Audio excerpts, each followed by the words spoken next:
So, today is November 4th, Friday.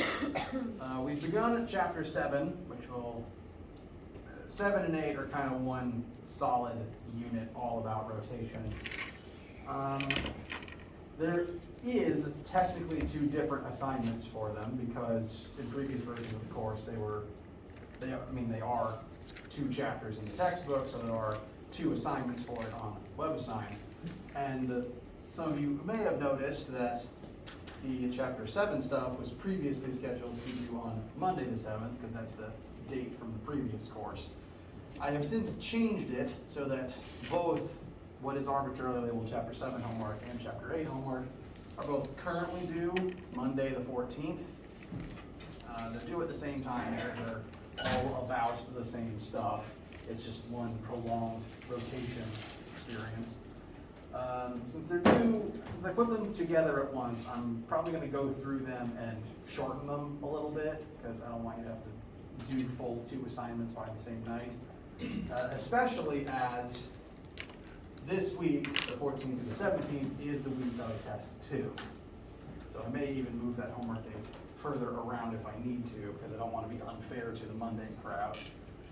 But during that week, we will take the test during lab as we did before, and class times will become study sessions to facilitate everyone's ability to do so.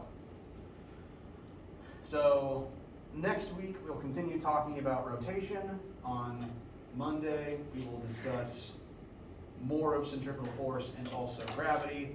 Wednesday and Friday, we will discuss rotational kinetic energy and rotational momentum. And throughout lab next week, we will talk about rotational torque. So full week of rotation next week. And towards the end of it, we will also begin moving towards test 2 prep, where we'll go through all the same basic materials as we did for test 1. There'll be a concept list, practice questions, and again, time to review both at the end of next week and in class on the week after. For today, we'll continue on with rotation. We'll do a quick sample question using the things we talked about before to help make sure that they are set in your brain, and then we will tie in the centripetal force stuff from lab into more examples here in class. Any questions about any of this information for right now?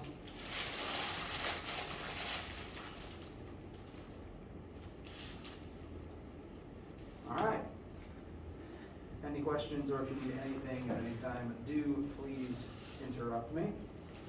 Our first example for today is an incredibly common scenario that I'm sure you've all dealt with. We have a grasshopper sitting on a record player, because everyone keeps their pet grasshopper on their record player that they totally own. The grasshopper is sitting on the very edge of the disc. Disc is radius 20 centimeters, so that is also the radius of the grasshopper from the center of the disc as well. It's both radii here are 20 centimeters. And the record begins at an initial velocity of 0. It is not activated until someone comes along and activates it. So both initial linear velocity and initial angular velocity are 0. We're starting from rest. So we'll turn on the record player, and over a period of 3 seconds, it will angularly accelerate up to a final angular velocity of 45 revolutions per minute. Revs per minute is synonymous with rotations per minute. It's all RPM. And from there, we'll use this information to solve for a few key pieces. It's Friday, I'm thirsty, and I've forgotten how to talk. Questions about the physical setup first?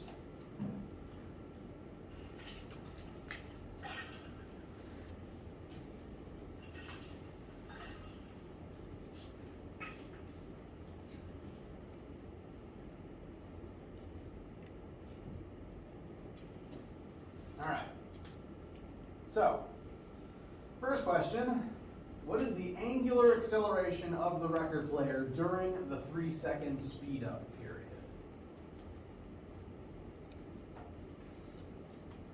We've been told initial velocity, both linearly and angularly, time and final angular velocity. Now what we've been asked to find is alpha, angular acceleration.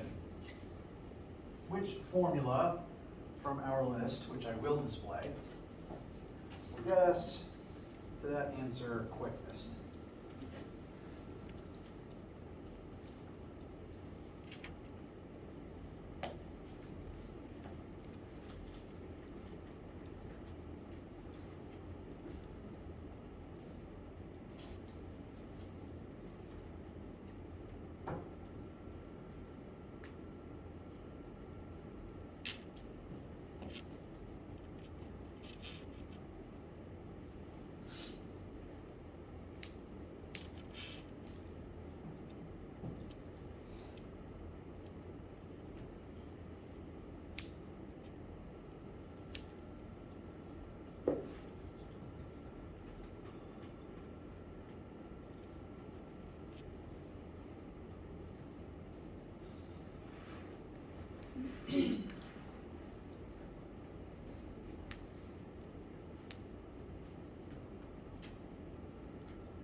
I was still writing down the question.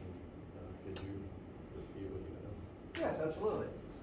The first thing we've been asked to solve for is angular acceleration of the record player. So again, the record player begins at rest, so its initial velocity, both linearly and angularly, are 0.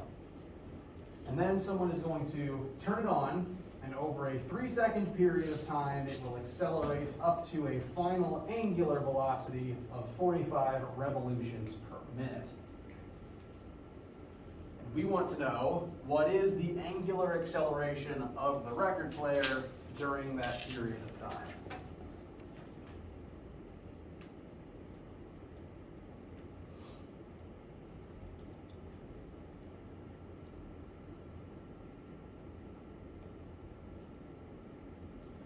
Again, angular acceleration, and what linear acceleration is alpha. So which formula will give us alpha? The third one, maybe? All right. Very good. This is the counterpart to Fantastic Four equation number 2, the definition of acceleration. Alpha equals change in velocity over time.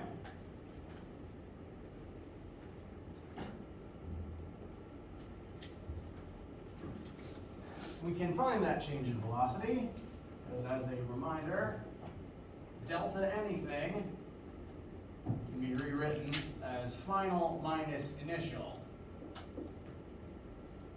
And we know both the final and initial angular speed and the time, so this can tell us the alpha we need. There's one catch first, though, and it's that our angular velocity is in the wrong unit. This is revolutions per minute, and while I prefer that unit because to my brain it makes more sense, our formulas are designed to take radians per second as opposed to revs per minute. So we will have to convert this, like how on Wednesday we converted rads per second into RPM. We'll just have to do the reverse. So we want to replace minutes with seconds. So our conversion will have us divide by 60 seconds. That will replace minutes. Then for revs, how many radians are in one full revolution, one full rotation? 2 what? 2 pi. Very good.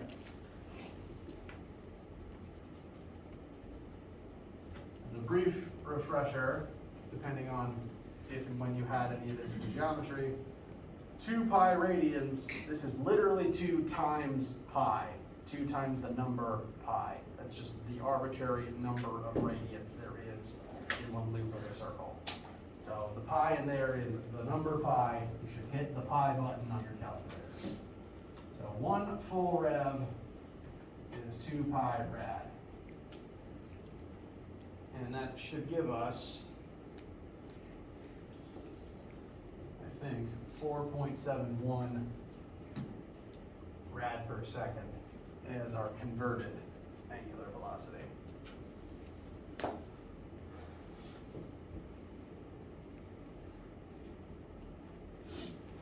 Now that it's in the right unit, we can plug it into our formula, no problem. Alpha equals 4.71 minus 0 over 3.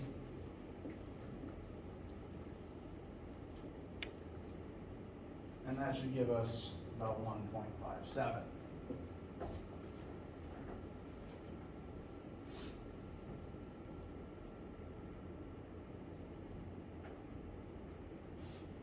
Questions or concerns thus far?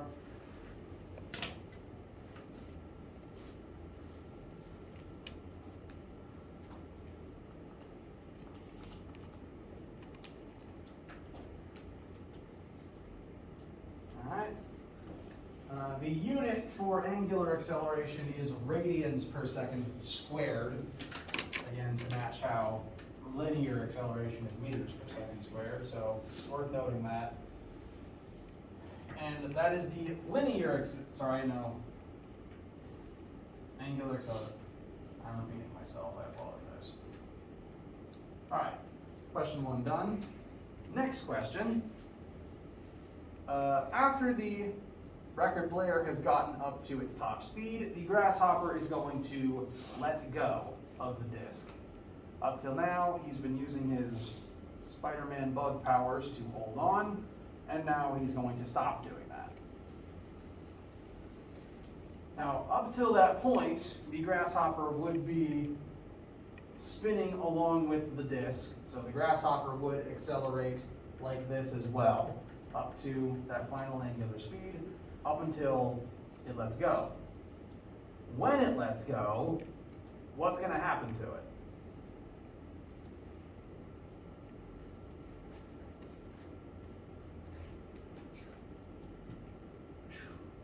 Correct. This whole time it's been building up speed, gaining momentum, and so when it lets go, that momentum doesn't just vanish, it just stops moving in a circle, because the force it was exerting to hold onto the disc was the only thing keeping it moving in a circle. So once it lets go, it's just going to fire away in a straight line. This is like how old-timey slingshots work, rather than the ones with rubber bands. I'm talking about the old David and Goliath kind, where you'd spin up a little pouch, let go, and a rock flies away in a straight line. Similarly, if you've ever ridden a bike while it's muddy outside, dirt sticks to your bike tires, and when it decides to let go, it flies away in a straight line, usually up your back. So, whenever something that is moving in a circle lets go, if it's released from that orbit, it will then move away in a straight line. It keeps the momentum it had, it's just now converted to linear instead. And there's another word used to describe that linear motion, and I just want to make sure I've said it to you in case it shows up in a homework assignment. Geometrically speaking, this straight line that I've drawn is tangent to the circle. The old geometry vocab word tangent means a line that only touches the circle at one point, and only one point. At all of the times, it may as well just be parallel. This line is tangent to the circle, and wherever I draw it tangent, it would represent one of the two directions the grasshopper would fly away in when it lets go. Either this way for clockwise or this way for counterclockwise. So some homework questions or guides you look up online may call this the tangential velocity of the grasshopper. Tangential, linear, they are synonyms for this. I just want to make sure you've heard that before. So, when the grasshopper lets go, all that angular velocity will convert into linear tangential velocity. And so the thing we need to solve for is old-fashioned regular V final.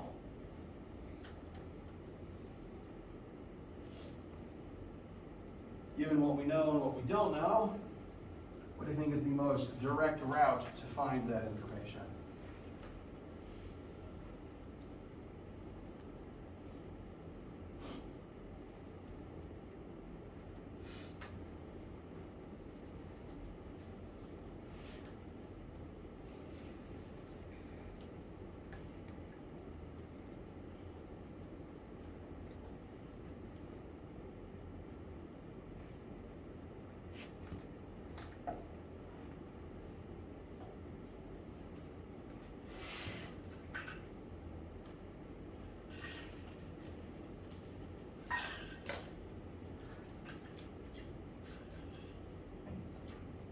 Would it just be the second formula?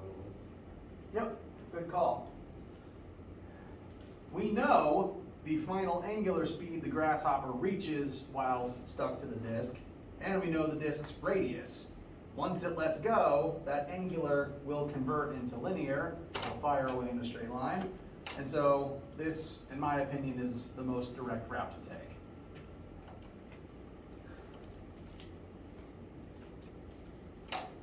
So, V equals R times omega. I'll further specify V final equals R times omega final.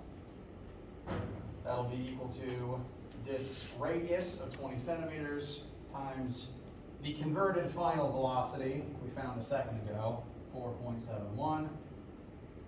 And if memory serves, that should give us a final linear speed of about 0.9425.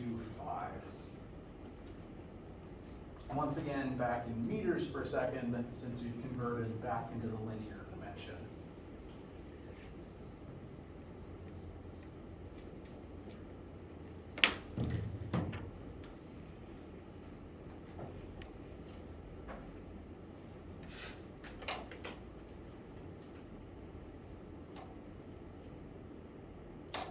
Cool, uncool, questions, needs, opinions?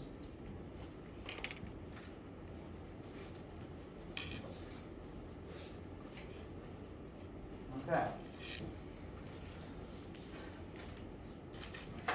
Something about this question that I want to point out as we will now continue discussing it is that there was a force required to make the grasshopper move in this way.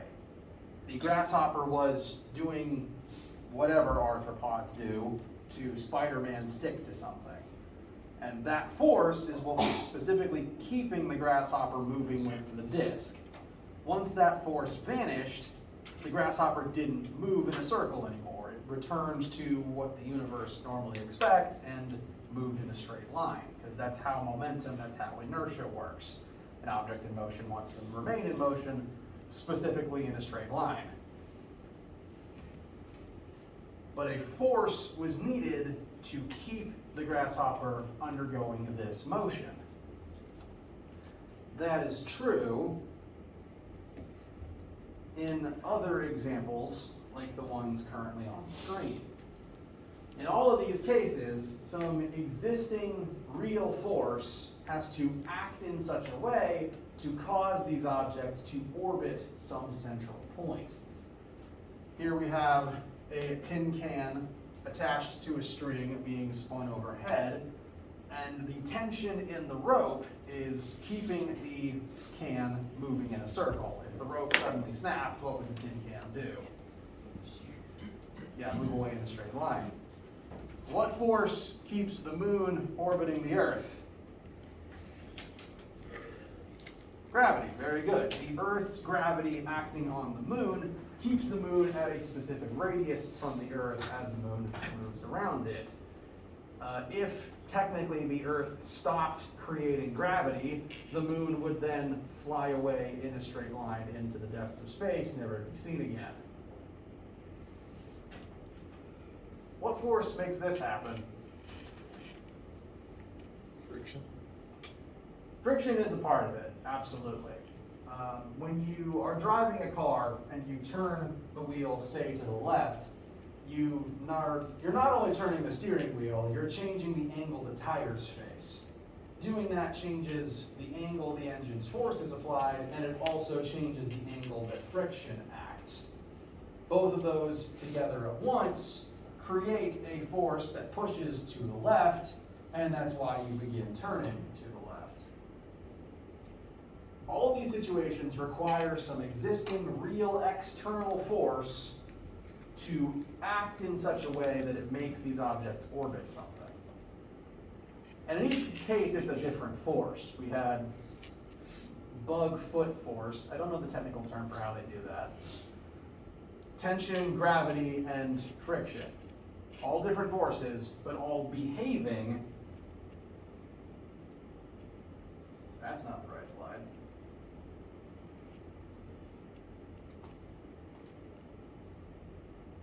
All behaving as a centripetal force, like the tension in the metal cable in lab from this week. That was another case of an external force making an object move in a circle.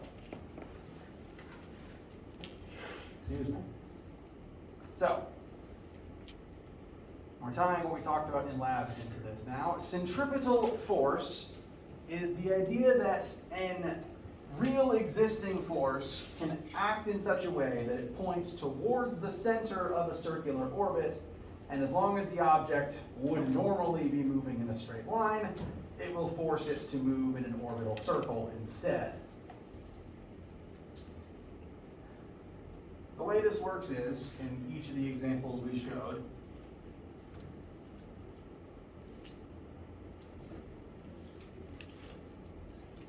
all of the individual objects we looked at want to move in a straight line. They all have some forward-pointing velocity. But there is, in addition to that, some force that points towards the center of whatever orbit they're currently undergoing. We know that it points towards the center because the word centripetal means center seeking. Centri means center, petal means seeking. So centripetal force is literally the center seeking force. Wherever it is being applied, it always points towards the center of the orbital pattern. So in the case of the grasshopper, the force from the grasshopper's feet pulls it in this direction. This happens at the same time as it's trying to move forwards. And so it tries to move forwards, and there's also this force pulling down. Forces cause accelerations. So that force will accelerate the grasshopper down even as it tries to move forwards. So moving forwards combined with downward acceleration, it's a lot like projectile motion from the beginning of the class. It's going to do both at once and end up here. It went forward and down at the same time. Now that it's in that position, does the centripetal force still point down? No, it's the center seeking force. It's always going to point towards the center of the circle. If you've ever, there's a particular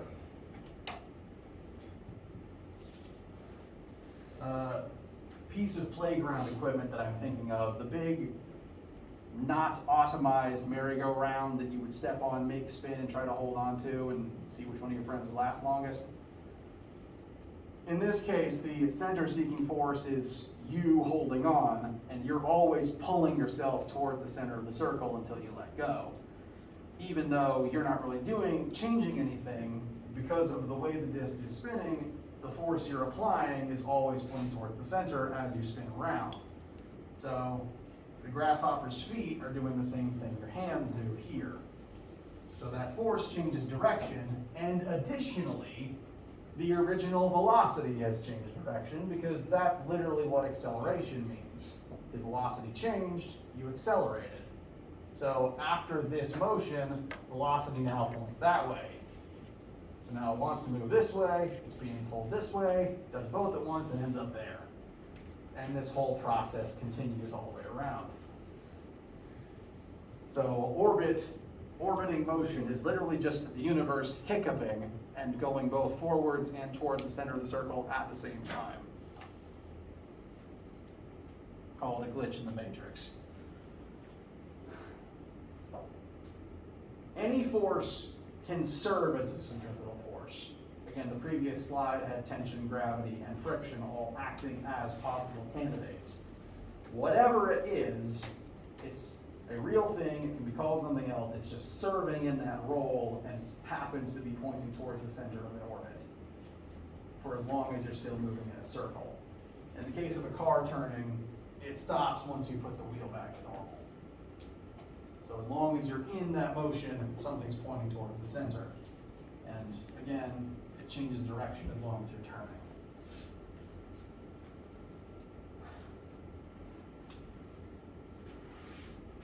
Questions so far? All right. I want to distinguish this from the similarly sounding centrifugal force, and I believe this is a term more people have heard before rather than centripetal force. I know that most of my students are either bio or chem majors. Does that sound accurate? Mostly collective nodding. And because that's what most of my students major in, it's Friday and I can't talk. You're familiar with the machine called a centrifuge, right? So that machine is named after this centrifugal force, not centripetal force. The word centrifugal means center fleeing. It's still century-center, but fugal is fleeing instead of petal, which means seeking. Center seeking, center fleeing. And that's why when you put a test tube in a centrifuge, all of the various bits in the solution you're centrifuging end up at the bottom of the tube. They're fleeing the center of the device. I want to distinguish between fugal and petal because we're going to be focusing on centripetal. All the math we're doing is for centripetal. It's always going to be center seeking. And I want to bring it up here because centrifugal force technically doesn't exist. You've all felt it before, and also it doesn't exist.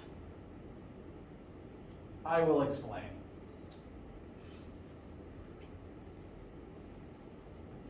Say you're riding in a car, or driving the car, one or the other, and car needs to turn left. So you the passenger, or I'm mixing all my stories here, I apologize. You're riding in the car, and the driver hard turns left. They're about to miss the turn, so they make the turn super fast and super irresponsibly. So, very hard right turn. Very hard turn to the left. So you and the car both start moving to the left. As this is happening, what does it feel like as this is happening to you? Like as the car moves to the left, what do you feel happening to you in your car seat? It feels like you're getting pulled to the right. So car veers this way, but you kind of in your seat, right? That sound familiar? That effect is the centrifugal force, because if the car turns leftwards and your body feels like it's being pulled to the right, that feeling is fleeing the center of the circle you're now a part of. So that sensation is centrifugal force. The problem is there is not actually any external force physically pulling you to the right. There is a force pulling you to the left, because you're in a car that's moving to the left, so the car pulls you to the left along with it. But even as, your lower body's in the seat, belted in, so that gets pulled to the left, and meanwhile your body feels like it's getting flung to the right. But there's not actually an external force pulling you to the right. The human body, physically speaking, again, I'm not a biologist, but physically speaking, the human body is not one object. You are a bunch of separate objects, bones, organs, and blood, all stapled together and trapped inside of skin. Is that biologically accurate? Because you are not one separate object, each of your individual pieces has the capacity to flail around separately like the limbs of a marionette. So as your central body gets pulled leftwards along with the car, each of your individual pieces, like your limbs and your own blood, as separate objects, have their own separate momentum and are trying to do their own separate thing. So while your main body gets pulled to the left, the rest of you has the innate tendency to want to move forwards. You and your various pieces are objects with mass, so your momentum wants to move this way. Not technically to the right, but forwards. It only looks rightward because your perception is now shifting leftward. So you're being pulled leftwards, and your old trajectory therefore feels rightwards. And there's not an external force pulling you to the right. Your limbs and your blood just want to keep moving straight, and they try to keep moving straight. It's why your limbs might, fly away from your center, and it's why your blood might start pooling up in your fingertips. And you can replicate that if you just swing your arm around hard enough. But there's not an external force doing that. It's your own body's momentum trying to have all your various parts move in this direction. But they can't because they're attached to you. Your arm will flail out as much as it can, but it's still stuck. So it stops. And therefore your body is pulling leftwards on your arm. Newton's third law then dictates your arm pulls rightwards on your body, and that's what you feel. It's not an external force, which means it doesn't actually affect your motion. It's an internal force, meaning you do perceive it, it just doesn't affect your movement. It's like if I push on my own body, I feel it, my torso moves, but my whole being doesn't shift because of it. An internal force can't affect your own motion like that. So your body drags your arm to the left, therefore your arm feels like it's pulling to the right of your body. And even more so, all of your blood cells trying to move forwards push up against the wall of your body, your arteries and your skin. They're pushing forwards, which now feels rightwards because you've moved to the left. Your body has to pull to the left to keep all that stuff inside of you, therefore it feels like your blood is pushing out to the right. So I am not arguing with your perception. What you feel while turning in the car is real. It's just not an external force coming out of nowhere to pull you rightward out of your seat. It's your body's own innate momentum trying to move forwards, and the rest of you not letting it.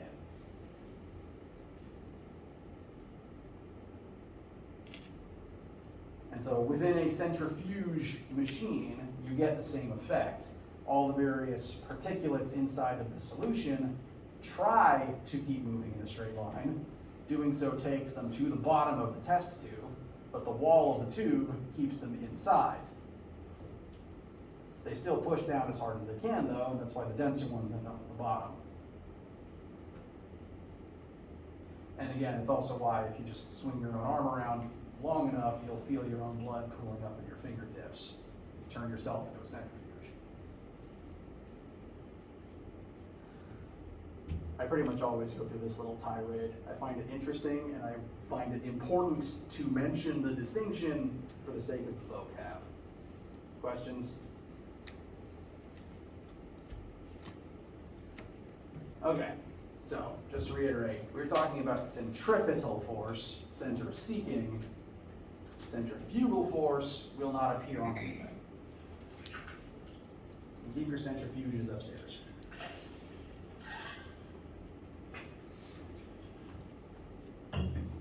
How we'll be using it is the same formula for lab. Centripetal force is equal to mass times centripetal acceleration. Centripetal force causes centripetal acceleration. This is the acceleration that represents the constant changing of your linear direction. You're constantly going to be changing direction until the centripetal force stops and you proceed to either stop completely or fire away in a straight line. To kind of bring the formulas all here together, centripetal force equals mass times linear velocity squared over radius, or alternatively, centripetal force equals mass times angular velocity squared times radius. Because if you're moving like this, you can clock either your linear speed or your angular speed, and you can use either. They mean the same thing. It's, again, the same formula, just rewritten depending on which variable you happen to have or want to solve for.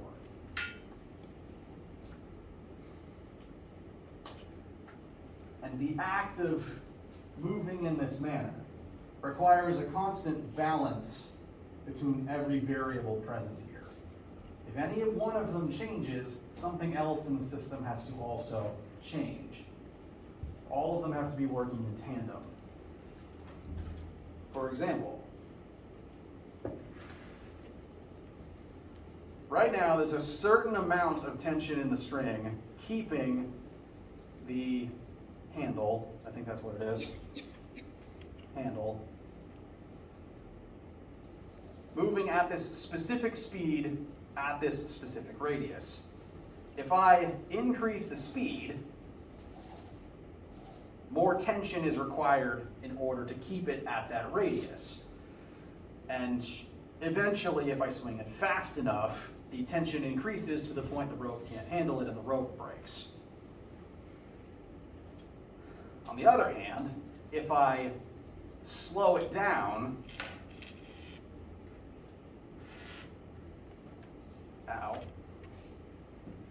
if I slow it down, the rope is going to kind of overpower and pull in too much, because if the object slows down, it's not moving away fast enough to maintain the same orbit. It'll slow down and drift closer and closer to the center until eventually it's in the same line as the center if you're looking down from above. This is what happens to orbiting objects when they change their speed. I'm specifically referring to the moon right now, or the space station, or satellites. We're going to talk more about how this works in space on Monday, because I'm specifically going to teach you the universal law of gravitation so that you can calculate movement of satellites and moons and stuff. But as a bit of a preface, again, for the moon to constantly move at the same speed, at the same radius, there needs to be a perfect balance of its mass, its speed, its orbital radius, and the force acting on it. If any of those change, the whole system goes out of whack. What the space station and the satellites are constantly doing the same thing. They have to maintain a specific velocity to maintain their height above the ground. If they slow down, this happens.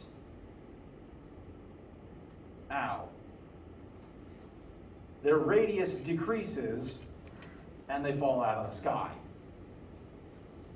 We've lost satellites because they've lost power. They weren't able to maintain velocity. The gravity pulling them in doesn't change. There's no part of the system to adjust that. So if they slow down, they'll drift closer and closer to the planet until they enter atmosphere and burn up. And if that somehow happened to the moon, It's not going to burn up, it's just going to fall down and crush us. That's why the formula has that V term in it. The object has to be moving forwards while this force is applied. If you're moving forwards with no centripetal force, you'll just move forwards. If there's centripetal force but no forward velocity, you'll just fall to center.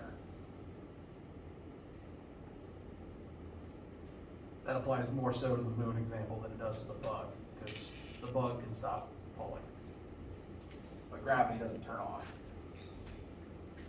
Questions so far? All right. Last thing we'll do is just a very quick sample calculation for the sake of your notes. We'll basically put some numbers to the handle I was just swinging over my head. We have a 1 kilogram object swinging on the end of a 1 meter long rope. One thing to note is that the rope's length is the radius of the circle. You might be tempted to think that you need to cut the rope's length in half, but that's not actually true, because the full length of the rope becomes the full radius of the circle. I shouldn't have done that. Does that make sense?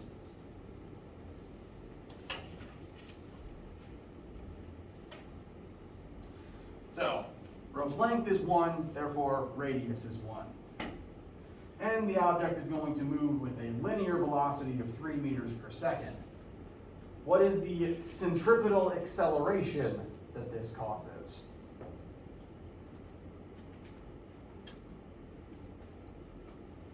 And therefore, what is the centripetal force that causes this?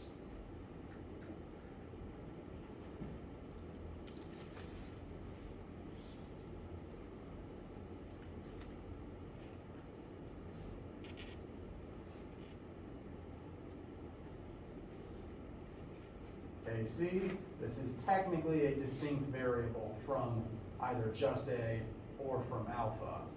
This is its own unique measurement that isn't one of these two things. This is change in linear speed, this is change in angular speed, this is change in direction as you're constantly moving in a circle around something else. So there's 3 accelerations in this chapter, unfortunately. AC is always centripetal acceleration. AC is equal to V squared over R. In this case, our V is 3 and our R is 1. So the AC is 9 meters per second squared.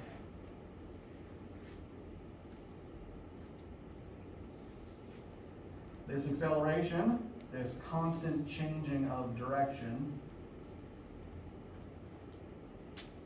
is caused by a force.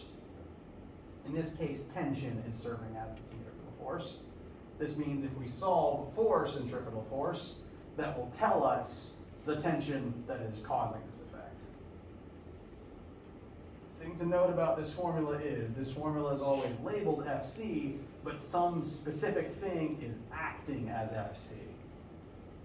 So in this case, we solve for FC, and we know from the situation, tension is serving as FC. So tension is equal to FC, and FC is equal to mass times AC, which is mass times V squared over R. So our mass of 1 kilogram times our AC calculation would coincidentally also be 9 newtons. If this object speeds up, the V increases, therefore the tension required to keep it at the same radius would increase. And the reverse is also true. Questions for right now?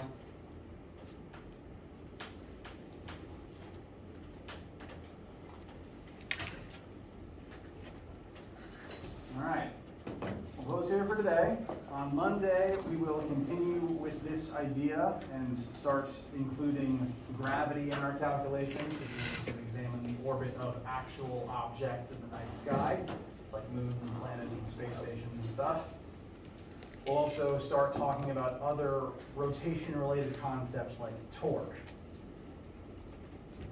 Cool? All right. Homework is not due Monday. You should still look at it, but it's not due Monday, so rest easy about that. And have an excellent weekend.